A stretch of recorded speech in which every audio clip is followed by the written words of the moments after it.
नमस्कार दोस्तों, आप देख रहे हैं बिहार न्यूज़। मैं हूं शशि रंजन। आज मैं बात करने जा रहा हूं जेडीयू पार्टी को लेकर। बिहार में जिस तरीके से जेडीयू ने अपने संगठनात्मक बदलाव किए हैं उसको लेकर, जिस तरीके से आज पार्टी में नीतीश कुमार ने संगठनात्मक ढांचे को लेकर बदलाव किए हैं, उसमें सबसे पहले जो है संजय झा को जेडीयू के राष्ट्रीय कार्यकारिणी अध्यक्ष बनाकर नीतीश कुमार ने यह साफ संकेत देने की कोशिश की कि जेडीयू अपने संगठन को और मजबूत बनाएगी। 2025 विधानसभा चुनाव को लेकर यह कहीं न कहीं जेडीयू की राजनीतिक रणनीति के तहत दिखती हुई नजर आ रही है।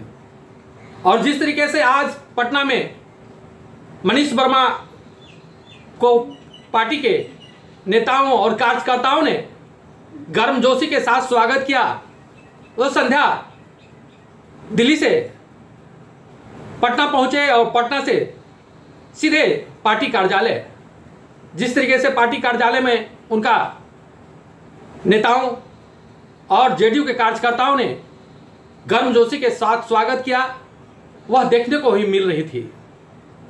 इसको लेकर पार्टी का जो राजनीतिक रणनीति है वो आज स्पष्ट दिख रही है।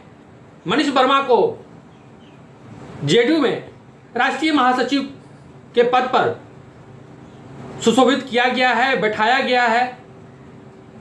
एक बहुत बड़ी जिम्मेदारी उनको दी गई है पार्टी को लेकर, पार्टी के संगठनात्मक ढांचे को लेकर, पार्टी के जनाधार को बढ़ाने को लेकर।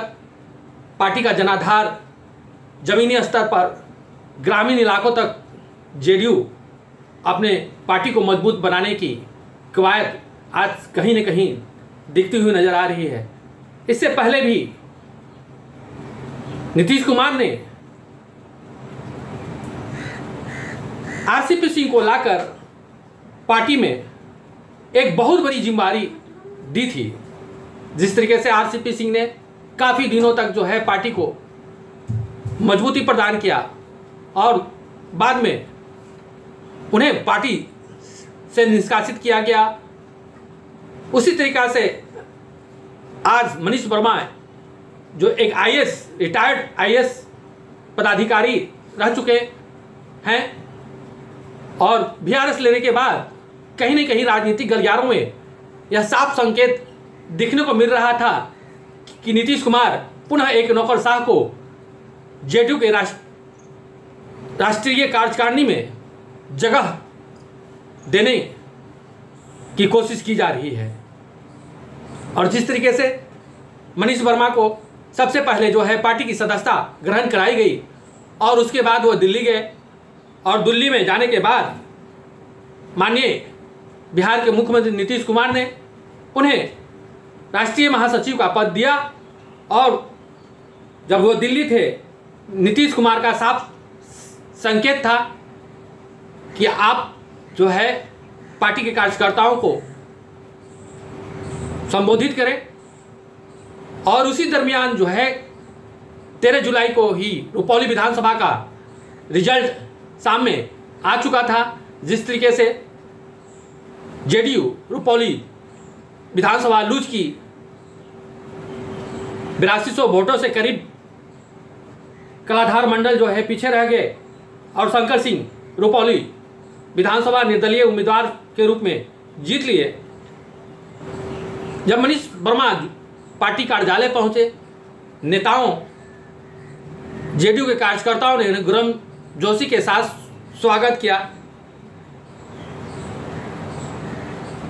मनीष वर्मा ने कार्यकर्ताओं को संबोधित करते हुए कहा कि कार्यकर्ता ही पार्टी की पूंजी होती है और आप ही पार्टी के रीढ़ हैं, आप ही पार्टी के सर्वश्रेष्ठ धरोहर हैं। जिस तरीके से लोकसभा चुनाव में उन्होंने विभिन्न जिलों का दौरा किया था उसको लेकर भी उन्होंने चर्चा की कि जिस समय मैं लोकसभा चुनाव में विभिन्न जिलों का दौरा कर रहा था, बहुत साथी जो जेडीयू के पुराने साथी थे, जिन्होंने लोक दल समता पार्टी के समय से ही सभी धर्म और सभी जाति के लोग उसमें शामिल थे और आज भी वो जेडीयू के साथ जुड़े हैं। जेडीयू समाजवाद, लोहियावाद, महात्मा गांधी, अंबेडकर के आइडियोलॉजी को लेकर चलने वाली पार्टी आज भी उनके आइडियोलॉजी को हम लोग साकार कर रहे हैं। जैसा कि उन्होंने कहा, उन्हीं के रास्तों पर मेरी पार्टी चल रही है। मुख्यमंत्री के लिए उन्होंने धन्यवाद ज्ञापन किया कि मुख्यमंत्री ने मुझे बहुत बड़ी जिम्मेदारी सौंपकर मुझे पार्टी में सम्मान दिया है और मैं उनके इस दिए हुए सम्मान को और इस दिए हुए कार्य को आगे बढ़ाने के लिए तत्पर रहूँगा। उन्हें कार्यकर्ताओं की बात की, कार्यकर्ताओं से सीधे संवाद किया और उन्होंने कहा कि कार्यकर्ता पार्टी के ही सर्वे सर्वा हैं।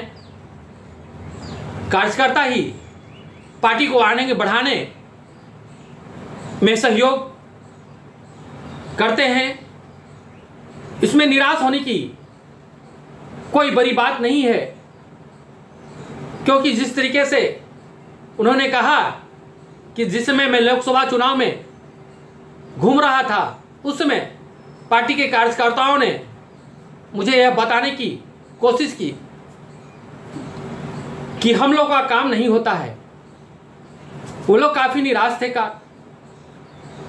लेकिन आज कार्यकर्ता को लेकर उन्होंने एक बहुत बड़ी खुलासा करने की कोशिश की और जिस तरीके से रुपौली विधानसभा रिजल्ट आने के बाद उन्होंने कहा कि मुझे दिल्ली में ऐसा लगा कि मैं आज का प्रोग्राम कैंसिल कर दूं, लेकिन मुख्यमंत्री ने मुझे टेलीफोनिक इस कार्यक्रम में भाग लेने को कहा कि नहीं, इस कार्यक्रम में आपको भाग लेना ही है। उन्होंने कार्यकर्ताओं को एक मजबूत सिपाही कहा। कार्यकर्ताओं को संबोधित करते हुए उन्होंने कहा कि बिहार के मुख्यमंत्री नीतीश कुमार जिस तरीके से बिहार का विकास किया है, बिहार को एक नई रोशनी, एक नई दिशा देने की कोशिश की है। 2005 से बिहार को सत्ता में रहते हुए नागरिकों को और जन कल्याणकारी योजनाओं को लेकर नीतीश कुमार ने जिस तरीके से कार्य किया है, उससे जनता आज शकुन से रात में सोते हैं और उन्होंने इस 18 साल के नीतीश कुमार के कार्यकाल को स्वर्णिम काल बताया। जिस तरीके से शांति व्यवस्था बिहार में बनी हुई है, उसको लेकर भी उन्होंने बात की। एक बहुत बड़ी भूमिका की उन्होंने बात की